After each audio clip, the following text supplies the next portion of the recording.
Hello, everybody. We have, I don't know where, I guess this class appeals more to women than to men. And it shouldn't be that way because women are inherently more spiritual than men are. So it's really the men who need it. But anyway, you guys are a good crew. Thank you very much. So I'm going to start off with a couple of jokes, and there's a reason for the jokes, and you'll see after I tell them. The first joke is about this man. He was a rabbi for many, many years. And he decided when he got into his 80s, he decided not only was he going to retire from being a rabbi, he also saw the movie Bucket List and decided he was going to make up his own bucket list. And one of the things on that bucket list was, he grew up kosher and he always wanted to eat pork. He hid this from everybody he knew, but he finally decided, you know what, I'm not a rabbi anymore. I don't have to set an example. I go do what I want to do. So he decided he was going to go eat pork. But it wasn't as he was going to go eat pork. It wasn't like he was going to go get himself a ham sandwich or get some Jimmy Dean sausage patties. He really wanted to go all out, and he really went out and did his research. And he finally decided that that the most porkish thing he could eat would be a roast suckling pig. So he went on the internet and Googled roast suckling pig. And he found a couple of restaurants nearby that served that. And so he went to one of these restaurants. So he walks in, and he was a clean shaven rabbi, and he didn't have to worry about, he didn't want to stand out as being a Jew going into this restaurant. So he wore a baseball cap covering his yarmulke, and he went in there and he sat down, and the waitress came and took his order, and he said, "I'll have the roast suckling pig, please." And so he has a couple hors d'oeuvres, then later on they bring him this roast suckling pig, and here it was. The waitress comes in, she gets this huge tray carrying the pig with a top over it, and she puts it down on the plate and uncovers the top, and there's this roast suckling pig, and it's got an apple in its mouth. And he goes, "Thank you very much." And he takes his napkin, puts his napkin up here, and takes his knife and fork, and he's ready to start digging in. And then he gets this feeling that somebody's watching him. He knew God was watching him, of course, but no, somebody physically was watching him. So he looks over to the window, and there's three of his congregants that happened to walk past this restaurant. Oh. Former congregants. They walked past the restaurant and saw the rabbi, and they're sitting in the window like this. They can't believe the rabbi is there, and they see the roast suckling pig on the table. So one of the men has the nerve to walk into the room, and he walks into the room, and the rabbi looks very embarrassed. The man says to him, "Rabbi, we know you got out of the pulpit. You're not being a rabbi anymore, but come on, this is ridiculous." And he goes, no, you don't understand. He says, "I came to this restaurant to eat, and being kosher, I didn't want to eat any meat or anything, so I ordered a baked apple, and I didn't know how they served it." So that's joke number one. You like that? That's number one. Joke number two is this one rabbi, he was revered throughout the world. He was as we call a chacham, a wise man, a great sage.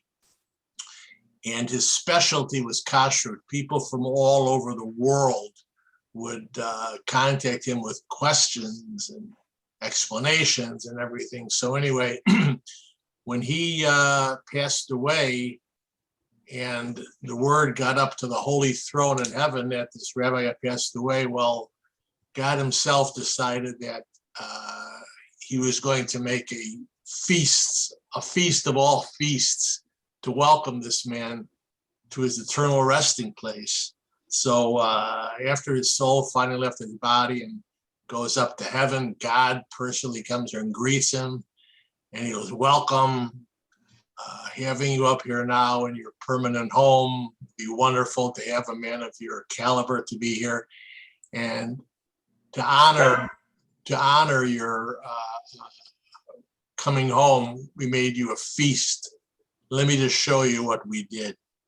So he takes him into this banquet hall, and he looks and he sees all these tables are set, and he's got the finest china you could buy, gold, silver, knives and forks, glasses made out of the finest crystal. The napkins are all of the finest silk. Everything is just beautifully, beautifully set. The tables all have beautiful bouquets of flowers. Everything is just to the nth degree. And God, let me show you what we have prepared for this lavish feast. So first he goes and he shows him the table where they have the salads, and the salads bar and all the lettuce from the finest, freshest places you can buy, all the best produce you can buy. Then the fish caught from the Mediterranean Sea, from the different areas that produce the best fish. And then there was a carving station with prime rib, with lamb, baby lamb chops. Everything was just absolutely beautiful. And so God's showing him all of this. And the rabbi says to him, beautiful, beautiful. Would you mind if I inspect the kitchen? And God says, of course not. Come, go look at the kitchen. And he walks into the kitchen and he sees all the chefs that they're working, and he's inspecting everything. And he says to God, who provides the hashgacha, the kosher supervision for the kitchen? And God says, me, God Almighty, not an angel, not a seraph, me, God, I watch over this kitchen. I'm the ultimate authority anyway. What do you think? And he's looking around and he goes, where's the mashgiach? And God says, where's the mashgiach? I've trained these people so well. I'm the mashgiach. I take care of everything here. Any further questions? And the guy goes, no. So he walks back and he sits down, and then God says, let me get a plate for you. What will you have? And the rabbi says one more time, he goes, let me just be sure about something. He goes, this is under your hashgacha, and you're the mashgiach? And God says, yes. And God says, what can I get for you? And the man looks at him and says, I'll just have some fruit. So the reason for these jokes is twofold. It points out two things. Points out someone who is overly cautious, machmer, as we say, strict, and then somebody who takes liberties with their kashrut. Anyway, my philosophy as a mashgiach myself is that kashrut is pretty much a black and white situation. It's either kosher or it isn't. And the first person in our joke decided that, well, he's going to go eat at the restaurant. And like if he said he ordered a baked apple, well, an apple is kosher no matter what. But he didn't pay attention to the fact that the apple is served on a plate that just before could have served a roast suckling pig. And then the second example is the rabbi who knows his kashrut up and down and does not take any chances. And so this is basically in kashrut what the way people practice in their homes. Some people keep a kosher home. They'll eat out at restaurants that are not kosher. It's their business what they do. But basically what it comes down to is this. Question is, why do we keep kosher? The answer is to connect to God. Many people, I'll give you a good example. My grandmother on my father's side was not a religious woman, but she ate kosher because back in Russia where she came from, I don't know for how many generations, but everybody ate kosher. And so she continued to do that. My family, my parents were not concerned with it. We did not have a kosher home, although we never really ate any, I don't remember ever eating any lobster or anything like that, but that's not the point. So people keep kosher for different reasons. But the main concern about keeping kosher is that it's all about our connection to God, because keeping kosher, the various aspects of what to eat and how that animal has to be slaughtered and how it has to be prepared are given in the Torah. They're given as mitzvahs. And as we mentioned before, the root word of mitzvah is tzav. Tzav means connect. That's what we're doing when we follow the commandments. And kosher is one of the basic fundamentals of Judaism. Let's say, for example, someone wants to become an observant Jew, and they'll go to the rabbi and they'll talk to the rabbi and they'll say to the rabbi, what do I need to do? 3 fundamentals. One of them is Shomer Shabbat. That's number 1. The second one is called Taras Mishpacha, which means family purity. It's the relationship between a man and his wife. And number 3 is keeping kosher. So if a person considers himself an observant Jew, I don't like the labels Reform, Conservative, Orthodox, because depending on the rabbi, depending where you live, they can be different things. It depends on where the rabbi comes from. But an observant Jew, the fundamentals are, like I said, kashrut, shomer Shabbat, and family purity. So basically, kashrut is basically, it's called the diet for the soul. It's a very, very spiritual thing. And it says, we went over this 2 weeks ago when we were talking about the source for all of the different aspects of kashrut. You know, it talks about, let me see here, we're talking about chapter 11. Let me get this right away here.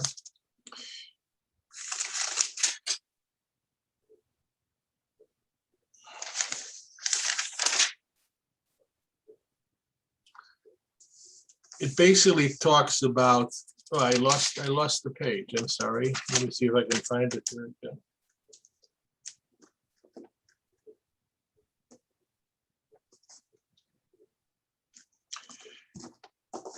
Here it says, the Torah places these laws in a perspective. The consumption of these foods, we're talking about the non-kosher foods, impedes a person's ability to elevate and sanctify himself. It contaminates the soul in ways that no physical examination can decipher. And it creates a barrier between the Jew and his perception of God. Small wonder that those who consume forbidden foods cannot see the logic of these prohibitions, just as one who lives on analgesics finds it strange that other people cry out in pain at stimuli that he does not feel. Painkillers dull the nerves, and forbidden foods dull the spiritual antenna. So, you know, you got the old phrase, you are what you eat. It's very true when you look at the different categories of food, forbidden foods and foods with you. Let's take mammals, for example. You know, we know they have to chew their cud and they have to have a split hoof. But look at the mammals that are okay to eat: cows, sheep, lamb, goats. These are animals. What do? All day long, they graze. They walk around the fields and they eat grass and they eat grain and then they go to sleep. Very peaceful, loving animals. Look at all the birds that the Torah says we can't eat. The ones that it says that we cannot eat are all birds that are hunters. They have, what's the word? They're birds of prey. This is why I mentioned before, some people, there's a question about eating the turkey, because somebody in Australia one time saw a turkey that was eating a rodent or something. And they go, they don't eat, animals that are kosher do not eat other animals. And this one is eating other animals. So there's a lot of people from Australia that will not eat kosher, will not consider it. And the same thing for the fish. The fish have fins and scales. The fish that, like whitefish and salmon, you don't hear stories on the Florida coast of killer salmons biting the legs off people who are surfing, nor the perch do that. But the animals that do that, these animals do not have scales, they do not have fins. And then when it comes to insects, that's another thing altogether. It says the insects, it says, do not make your souls abominable by means of any teeming thing. Do not contaminate yourselves through them, lest you become contaminated through them. So what Torah is telling us is that the animals that are forbidden to eat do affect, because of the nature of what they are, they do affect us, they do affect our souls. So the kashrut is a method of attaining spiritual health. What goes in influences everything that we do. It's a thing that we can't feel, but we certainly can sense it. I don't want to bore you by telling the story, but I think there's a couple of you that maybe were not here to hear the story. Many years ago, when Elena and I had just begun our spiritual path in Judaism, and one of the first things we did was, we had our kitchen kosher, and then we started eating kosher.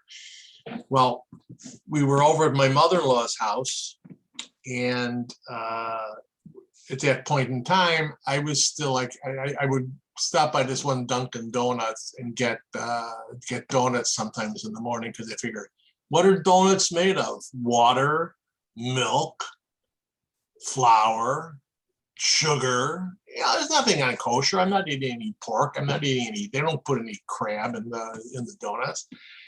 So I was doing that. So anyway, we ordered out from a Chinese restaurant, and all we got was vegetarian vegetables, things.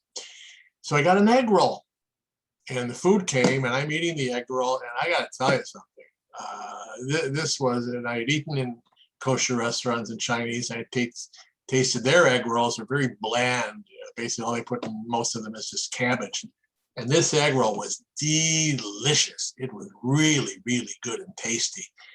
So, I put it down on my plate, and I picked it up, and by that time I had taken a couple of bites out of it. It had gotten a little bit not this natural form. Some of the stuff was like leading me over the edge, and I looked at it, and I realized why it was so good, because it had pieces of pork and pieces of whatever, probably lobster or some type of thing in it. So I put it down right away, took it off my plate. I was as close as you could call being depressed for a week. I don't get depressed. I have moods like everybody else, but I was just really in a bad state. And it took me a while, but when I realized what it was that I had started my path on kashrut. I started my path on being a Shomer Shabbat, and it was making that connection with God. As soon as I put that stuff in my mouth, there went the connection right down the drain, right there. And that was, I was feeling it, not physically, but spiritually. I was feeling the disconnection by eating that food. And of course, if you're an observant Jew, and sometimes by accident you may do things, but you would never do that on purpose. And I did it on purpose, and it was not a good feeling. So I did have that spiritual manifestation of what was basically a disconnection. And so it says, after it gives you in the Torah the list of the acceptable animals, it says, you shall sanctify yourself and be holy. So sanctifying yourself and being holy is through following God's commandments. So basically what kosher is, it's a discipline. And as we all know, discipline is always good, as long as it's not the type of a discipline where you flagellate yourself and things like that. But any discipline for the good is a very good, healthy thing. And we have to remember too that, it says in the Torah that we are God's chosen people. Well, this requires discussion and definition of what that means. It is also a cause of, I believe, a cause of anti-Semitism, because people think that the Jews call themselves the chosen people. I mean, Chaim Potok even wrote a book about it called The Chosen. And why are they think they're better than the rest of us? It's not what it means. We were chosen by God to be a nation of priests. By that, it means we accepted Torah. There's midrashim, tales in the Talmud about God offering the Torah to other nations. The Torah was offered to one nation, and they said, "Fine, we'll take it." And it says, "Thou shalt not kill." We're a warring people. We can't go by this. And it was offered to another nation. The nation says, "Shalt not steal." This is how we get our food. This is we're not farmers. We have to get it from somewhere. And they haven't developed the Whole Foods yet, and we can't go out shopping, so we have to go steal food from others. But when it was offered to the Jews, what did the Jews say? Nasa v'nishma, we'll accept it, and then we'll listen to what it's about. So we were chosen to be a nation of priests because we were given the entire Torah, which includes the 10 Commandments. The 10 Commandments are basically a moral, ethic way of living our lives. And the Jewish people were the first to accept it. People all over the world, whether they're Jewish, Muslim, Christian, Hindu, pagan, many of them follow the 10 Commandments. There's called the Noahide laws, which are 7 commandments, which all non-Jews are expected to follow. But chosen to be a nation of priests means we were chosen to be holy. And one of the words for holy, for sacred, is kedusha. Kedusha also means separate. Separate means different. Jews, we are different. Face it. We could try to blend in the world as much as we can. We can assimilate as much as we can, but they're still Jews. We know it. The rest of the world knows it. And the separateness, the differentness, this is what will guarantee Jewish continuity. We've got the very, very horrific situation here in the world with intermarriage, where young people now are following different disciplines which take God. They could be Jewish, doesn't matter whether they're Jewish or not Jewish, but a lot of the shtick going on today is basically taking God out of the equation through all types of different things that people are practicing, that people are doing. We don't have to do that. We are different. We are chosen. We have to separate from ourselves. We have to show people that we are Jewish. And by having a kosher table, by having friends come to dinner, by showing your children that you're following a tradition that's 3,600 years old, we are continuing the Jewish continuity, which they remember. And we always talk, the funny story about, all the Jewish holidays. The theme is, they hated us, they went to war, we beat them, let's eat. A lot of great memories are around eating, around the Passover Seder table, Rosh Hashanah. Your friends and your family come over. And so finally, I'll end with this. We've been talking about the laws of kashrut, and where does all this happen? This does not happen in your study. This does not happen in your synagogue. This happens in your kitchen. So the headquarters for Judaism in your house, make it your kitchen. Those are my final words. Class is short today. If anybody has any questions, I'll ask you all to unmute yourselves. So if you have any questions about anything we spoke about today or anything that we spoke about before, or you want to talk baseball, I know something about that too, feel free to ask me whatever you want. And if I don't know the answer, maybe my wife will. Anybody? I have a question. Yes. I'd like to get your thoughts on the movement called basically eco-kashrut. The idea that one of the effects of keeping kosher is to teach us that we're allowed to eat animals, but we're not allowed to torture them.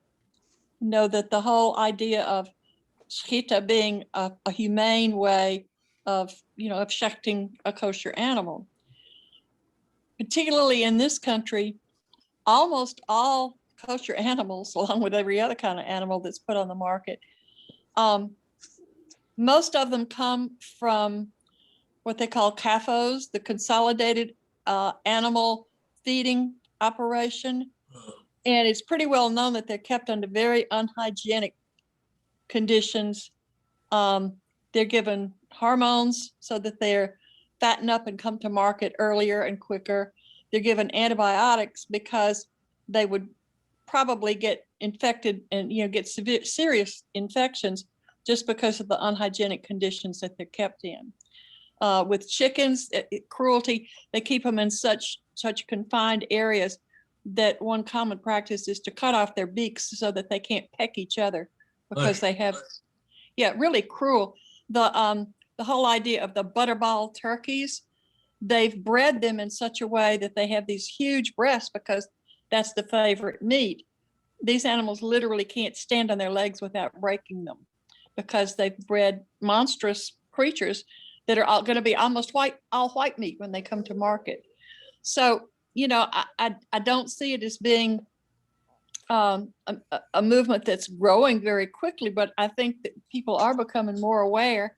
There are some companies now that are offering pastured, free range, but it's very, very expensive. We all of us who keep kosher know it's expensive to keep kosher. Yeah. It becomes even more expensive if you want chicken or beef or lamb that, has been raised the old-fashioned way in a pasture and has been fed the old-fashioned way with grass rather than, they've hyped the American market to think when you see grain-fed, that means really better. Cows were not made to eat corn and wheat. They were made to eat grass. But at any rate, so I just, wondered what your feelings are about, what's your take on this? And do you see people becoming more aware of the ethical considerations in choosing our meat particularly? Let me answer your question like this. I was asked a similar question the other day. Somebody said to me, do you think that, I think it's the OK that gives its certification to Ben and Jerry's. And they asked me if I thought that they should pull the certification. I go, no, why should they? The treatment, the way they come out with politics, kashrut is not about politics. Kashrut is about the laws of kashrut. If the product is kosher, the product is kosher. If the company doesn't want to carry it anymore because it's a violation of their beliefs politically, they don't have to carry it anymore. The same thing with the humane treatment of animals. It is not a factor that goes into kashrut, although I believe that there should be a greater emphasis placed on the hygienics in there.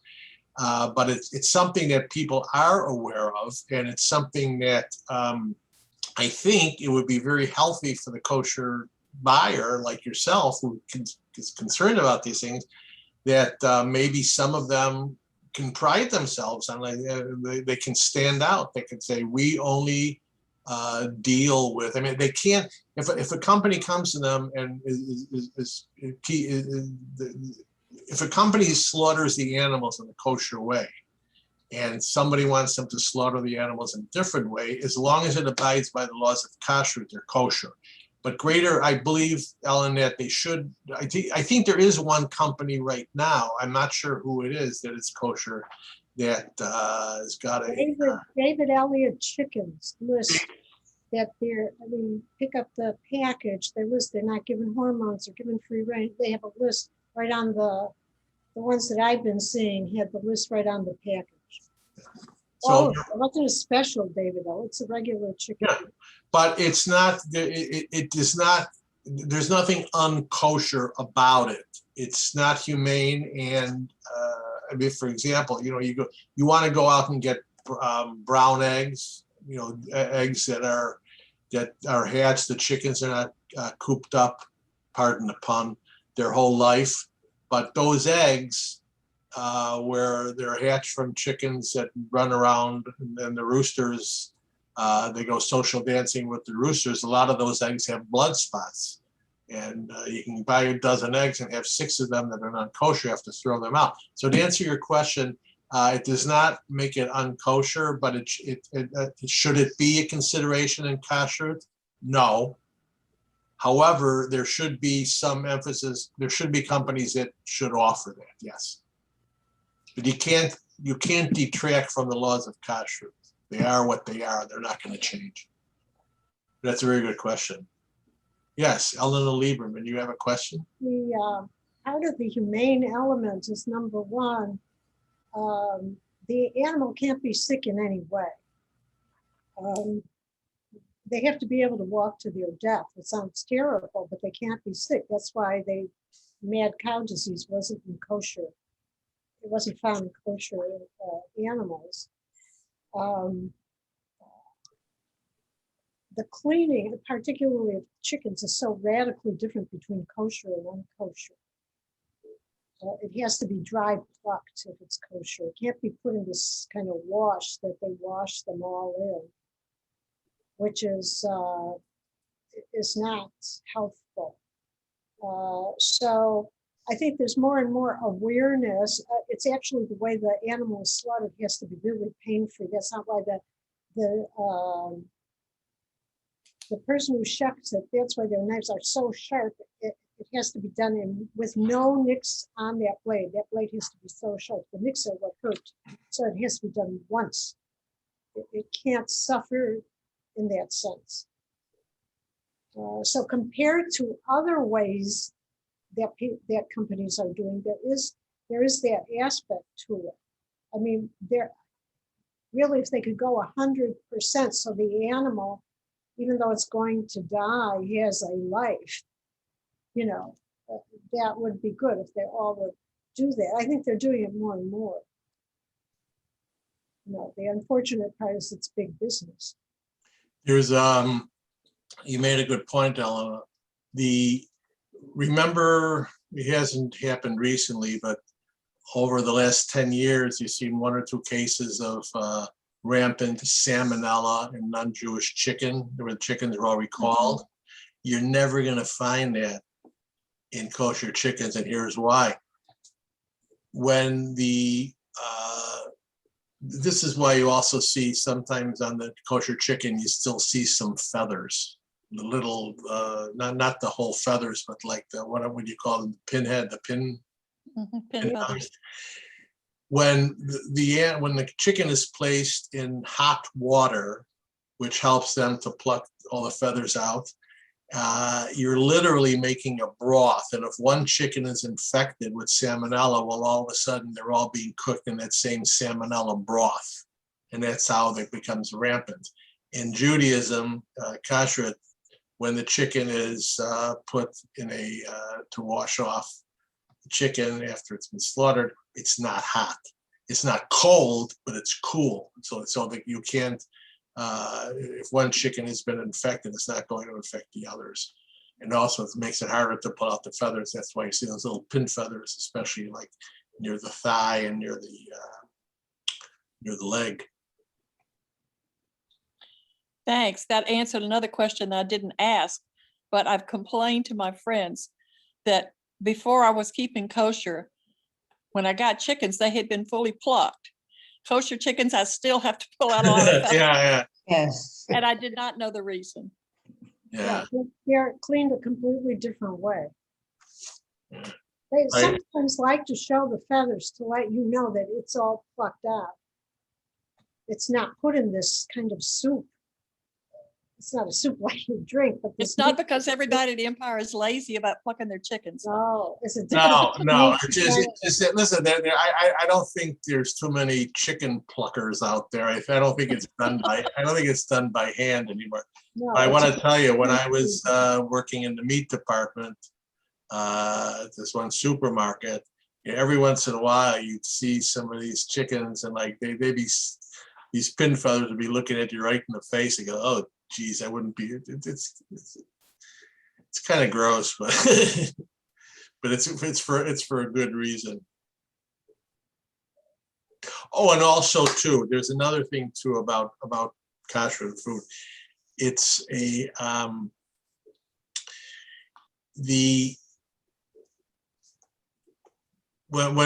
before we eat, whether it's an apple or a complete meal, there's brachas that are said, whether it's just like a piece of fruit or eating a whole meal. And then we also eat, we also pray at the end of the meal. The prayers at the end of the meal, those are, that's a mitzvah because it's given in the Torah. The prayers before, this is a rabbinical thing, but also to remember what a holy thing Judaism makes about eating, because this is, this is what keeps us alive. And we pray before we eat and we pray after we eat. So I don't know anybody else who does that. Karina, been waiting for you. I have a question about chewing the cud. You mentioned that, we should only eat animals that chew their cud when it comes to like mammals and Yes. so I spoke to Adam a while ago, and his sort of thinking about the importance of an animal that chews its cud is that it's sort of symbolic of us, pondering, like thinking twice, and like, because the food doesn't go just through one stomach, it goes back to the same one or to a different one or something like that. And so it's like symbolically, it's like, I don't know, we should also try to chew the cud of our knowledge or something like that. So would you say there's any like philosophical thing that we could pin to why it's important to eat animals that chew their cud? Just something that, besides just having it be a command. Well, yes and no. No, in that we eat animals that chew their cud because that's what the Torah says. However, it's the same thing like this. I didn't go over this. You'll get people that'll say, well, the laws of kashrut are there because of health reasons. Health reasons being, well, you don't eat pig because of the danger of trichinosis. And you don't eat shellfish because generally, some of those fish, they're bottom feeders, and certain like catfish don't have scales. They're bottom feeders and they're dirty. That's not the reason. That the Rambam, Maimonides, one of the great, one of the greats of all time in the history of Judaism, we're still studying his stuff every single day. He wrote a whole thing about the laws of about the kashrut laws being there for reasons of health, and he was booed all over the place. Nobody accepted that. I mean, he was also a medical doctor, but nobody accepted that. But the thing is this: many of these are like the perks. These are like the benefits. And you can take, the beautiful thing about Judaism is that you can take something like that you would say, what's chewing the cud? It's like there's two stomachs, and it says it like it ruminates. And what happens is it goes, yeah, that could be a good lesson that, like before we make a decision, we should always think it over and not regurgitate, that's a bad word, but Yeah, I think that, somebody who makes a commentary on that, who could take something as holy as a commandment and learn and draw something from it, I think that's very good. It's not the reason for it though, but, and as we spoke before, the laws of kosher are chukim. Chukim are kosher, are laws, are mitzvahs that have no rational explanation. And all through the centuries, people have been trying to give them rational explanations. But it's like when a young child is told to do something, the child opens their mouth and says, why do I have to do that? And the parent says, because I told you so. That's right, I'll do it. It's the same thing with the chok. God told us to do it. God told us not to mix wool with linen. That's why when I get a new suit, the first thing I do is I take the suit and I go to see Rabbi Blank down in Miami Beach, and he looks to see a lot of times in the collars, like if it's a wool suit, in the collars, they may have some, to keep the collars straight, they may have some linen there. So he checks to see that there is no such thing. And it puts a little thing on the inside of the pocket. This suit contains no shotness. Shotness is a mixture of wool and linen. There's no reason for it, but it's a commandment, so you do it.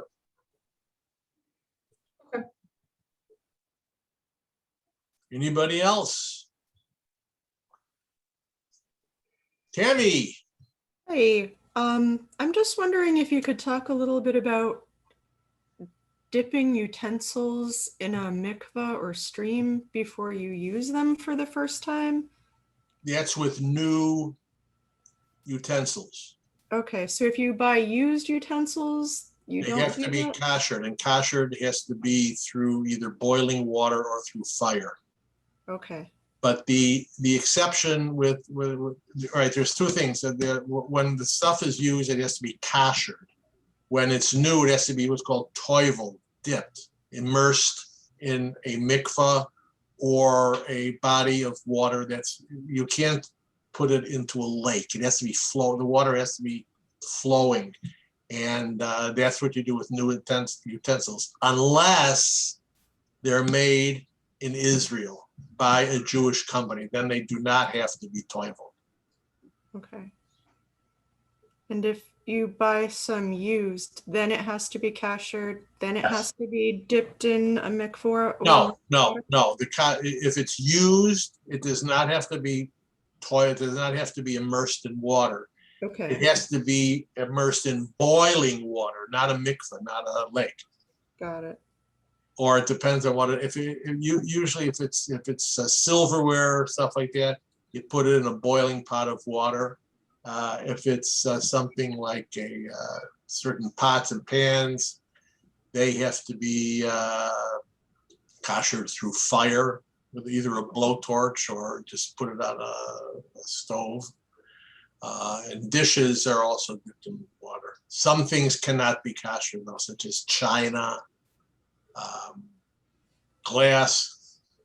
Not a question of whether it can be kosher or not, just that a lot of the glass can't take the hot water. Okay, thank you. You're welcome. Karina, do you have your hand up again? Oh, anybody? No, I don't have it up for now. Okay. I have a private question to ask you, but that'll be after everybody else. Oh, okay. All right, then, everybody, thank you very much. This is the final class, but I've got, Tammy, do I have, are you on my mailing? You get the emails? I do get the email. Okay. So I'll be starting up again sometime after the holidays. Holidays may be extended through Sukkot, but I'll be starting in probably sometime in September. And it'll be old stuff and new stuff and added stuff. Because there was a few more things that I wanted to put into this class, but I just was not able to find the right sources and get as much as I wanted. And I'm not making excuses, that's the way it is. Mhm. Everybody, thank you very much. It's been a real pleasure learning with you, because in the process of teaching, I always get to learn a lot myself, and it's always good, and it's always very rewarding to get people who are genuinely interested in their Judaism. Thank you. Thanks a Thank lot. you, Have a great summer, everybody. Bye-bye. and have a good holiday. Yeah, you too, you too. All right, stay there, Karina. We'll talk. We're still recording.